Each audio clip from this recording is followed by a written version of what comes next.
especially the host of today's function, Lieutenant General K.M. Seth. Thank you very much for having me here, and the entire team from FAST, and to all the participants present here today, warm greetings. I start by apologizing for being late for this program, but it's for a reason. In fact, we just finished a program with the Minister of Civil Aviation where we launched a collaboration or a partnership between the Mahindra Aerospace and the Airbus company so Mahindra company will be manufacturing the fuselage for the Airbus helicopter H130. So it's quite a I think it's part of our progress as a country. I think it's something significant, and it's a popular helicopter, and as you know, the fuselage is really the main part of any aircraft. So it's a happy day that such an event has happened today, on a day when the FAST is also having this event here, a very august gathering. Myself, as the Secretary Minister of Civil Aviation, I'm very happy that the FAST has been assembling people involved with the civil aviation, having seminars and webinars on various issues which impact the civil aviation. And even today, I see that very impressive set of resource persons have been assembled who will be deliberating on various issues. So with that background, I will dwell a bit on how the sector has been moving, how the sector has been growing, and what we see for the coming times.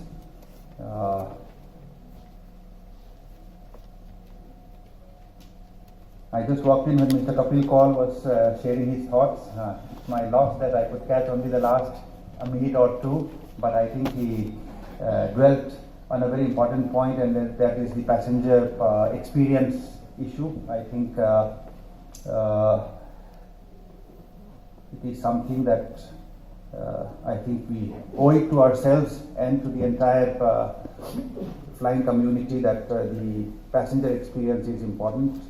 And it's also important and a challenge because aviation in India, unlike the developed countries or some other countries, we have an entire range of people with different background who fly in India.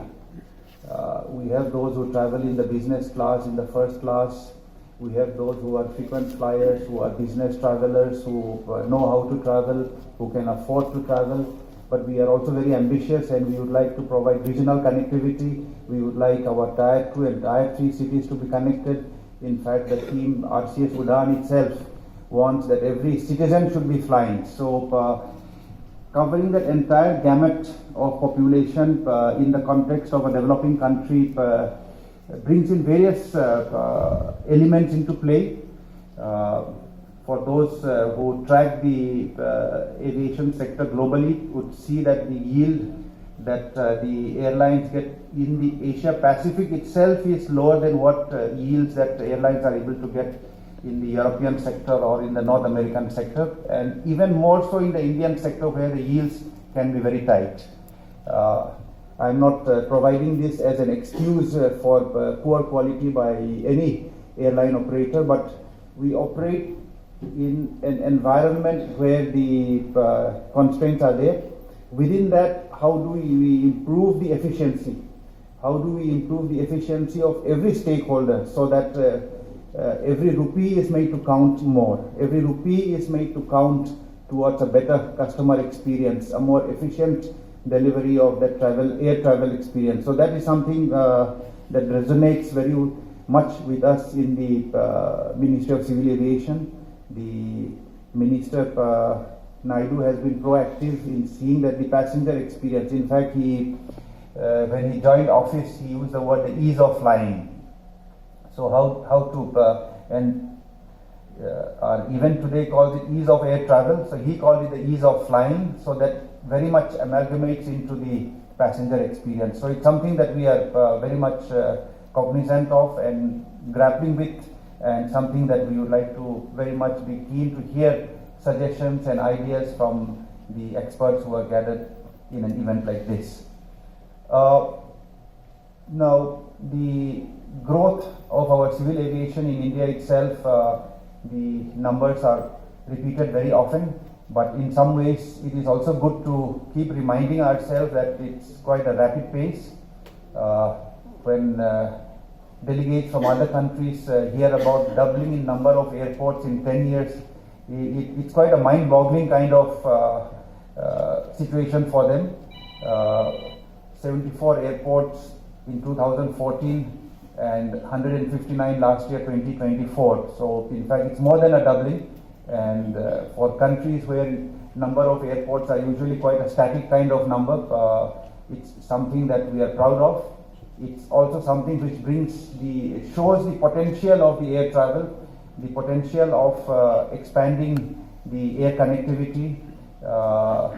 Today we have more or less one airport within a radius of about 150 kilometers, but looking at the terrain and the topography, it is very much our ambition that reduces to 100 kilometers or maybe even 50 kilometers ideally. So we would like more and more airports to come up, more and more connectivity to come up, while keeping in mind the sustainability of an airport, sustainability of the business. So the growth of the airports itself, I mentioned it in the beginning because I feel that reflects the entire growth potential that it has, because it reflects the growing number of air travelers, which again doubled in the last 10 years, doubling of air travelers from around 110 million 10 years back to 220 million last year, 2024. That drives the potential that exists for the airports, which are increasing in number, for the airlines who are acquiring more and more aircraft. But having said that, the road is still long and far, because the 220 million passengers who have flown last year translates into an indicator called the air trips per capita per annum, which for India is just about 0.13, 0.14. That is not even half our population traveled once in the last 1 year. 0.13, not even a quarter of our population traveled in the last 1 year. Compared to, for instance, a near example is China, where the same indicator of air trip per capita per annum is at 0.47. So they are about 3 times ahead of us. And if you look at developed countries, the US or somewhere else, it will be 1 or maybe even 2. So a person travels twice in a year on average.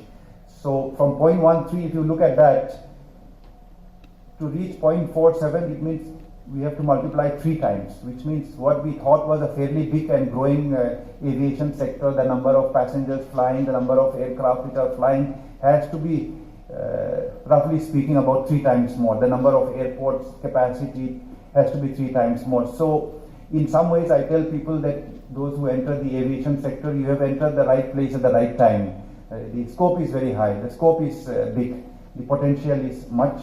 So so the point is that we have achieved quite a bit collectively in the last 10 years, but much more to be done.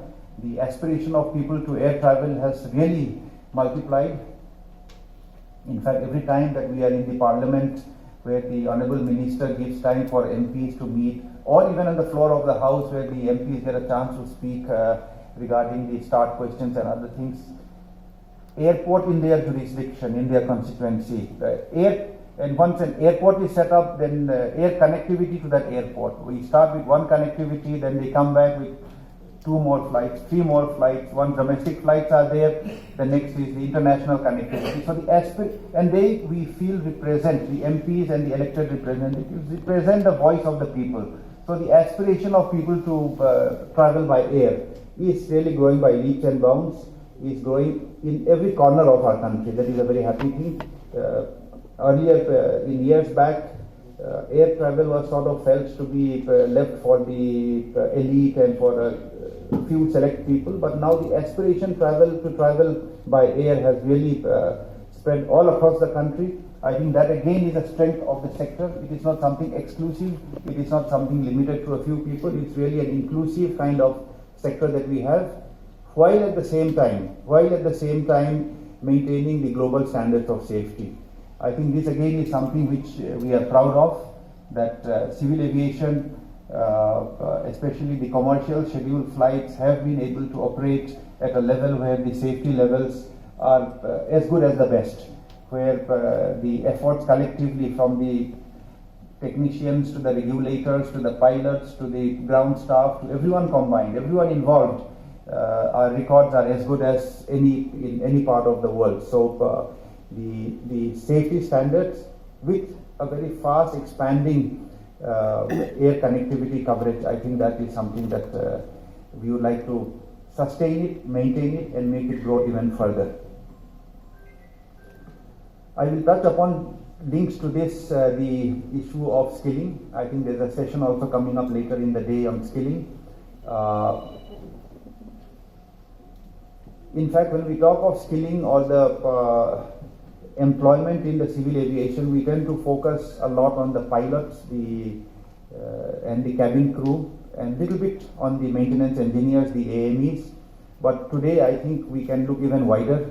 The employment potential of civil aviation is really huge. The ICAO study some years back had said that it has a multiplier of even up to 6:1, and that is also turning out to be a reality. Mr. Rao is here from the Delhi Airport DIAL. It has become a huge employer, both direct and indirect, and it's very easy to even visualize if you start thinking. So it's far beyond the pilots, who are very important, and the cabin crew, much more. You visualize of any major airport that you have visited, the employment that happens in the visible domain itself, and those who are working behind. So skilling in aviation is very important. We are reaching out to the Ministry of Skill Development, who have also been very open about seeing that the required skill development programs are taken up for the aviation sector. But on our own itself, working very closely with industry, we are looking at how we focus more on skilling, because we are also keeping a point as a sort of focus, and that is, it should be a focus on jobs and skillings which are required by the industry. So if we are looking at the airport sector, it should be for jobs which the airports require. If it is for the airline sector, it should be for jobs which the airlines requires. Many times what happens is, in a governmental system, a report is prepared where they just list out some jobs which is felt by some group of experts to be required, having a dealing from the industry and from the actual employers. So to be very closely aligned to the actual requirement of the industry, of the sector, of the entities in the aviation, the MROs, the cargo handling companies. So we working very closely with the industry, how we scale up the skilling requirement, how we provide an important input for the growth of the sector. In fact, even in the context of pilots and cabin crew, many times what our airline operators, our MRO operators, the challenge they face is, when someone is of some competence, we have markets beyond our boundaries, to the east, to the west, where employment potential is high, where the growth is also very fast. So the way we look at it now is that we look at not just the employment requirements for our units here inside India, but we put a margin also, so that if people have to travel to towards the east, where there's a good employment potential, our youngsters should move on, our youth should move on. We should become the employer of the world also. Why not? We should have high quality pilots, high quality maintenance engineers, high quality cabin crew, and all the various other jobs which are required by the aviation industry, to the countries in the Gulf and beyond, to the countries in the East and beyond. So that's the kind of perspective we had. So instead of limiting ourselves and crying about the migration of well-trained staff. Let's look at, we have enough youngsters, we have the demographic dividend which is there with us, so we look at that, and it's just that we have to get our acts together. The Joint Secretary, Mr. Madhu, is here with us. He is leading the exercise, in fact, to do a mapping of the entire skilling in the aviation sector, the big jobs, the small jobs, the various jobs. In fact, some of them we in the Ministry of Civil Aviation may not have been even aware about, but which are very important. So once we have that mapping and a recognition that these are required by the industry in a specific way, how to have employable kind of stock of people who can be then picked up by the industry. So skilling is something that is in our focus very much in the coming months and years. And I will end with the last one, and that is regarding the aircraft component manufacture. That again is something that we have been mandated to give it a focus, and we have started our interactions with the industry associations, the FICCI, CII, the ASSOCHAM, the PhD Chamber of Commerce, and the others. They have brought in together the MSMEs. In fact, it's a happy situation that we have almost 250 units here in India who are already suppliers to global OEMs and to various aviation units around the world, and in quite a sustained and stable manner. So we have the foundation. The scale is still small. It's much more to be done, but 250 units is a good starting point.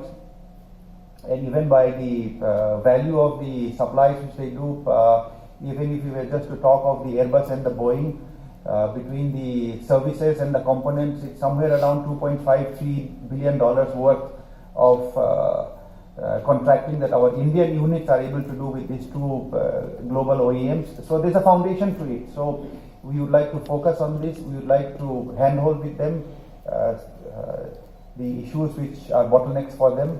For instance, in our discussion still now, the aerospace grade material, for example, that is something which is quite a constraint, because materials and raw materials do not exist everywhere that is required. So how do we make it available to them? What are the regulations? Do they need to bring them in from somewhere, or do we streamline the supply chain? So for instance, that is one aspect.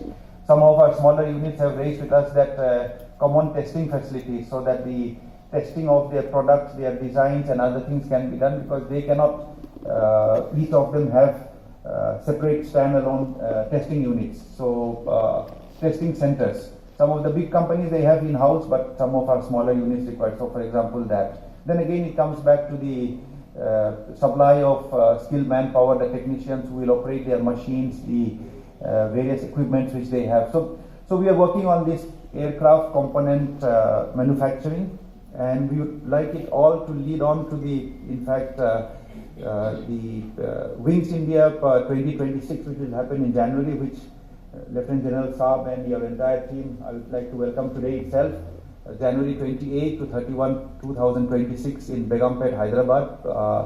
We would like to carry forward topics like this and make it a forum where we get to discuss in more detail with an industry focus, with an outcome focus, and see that the aviation sector that has served us well grows from strength to strength.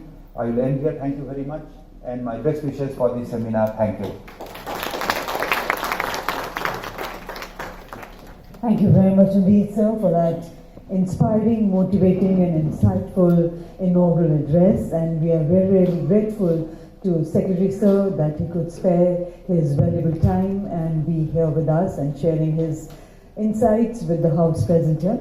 And before we close, I would request General Seth to kindly do the honors of presenting a token of gratitude and appreciation to our Honorable Chief Guest, Honorable Secretary Sir of Civil Aviation.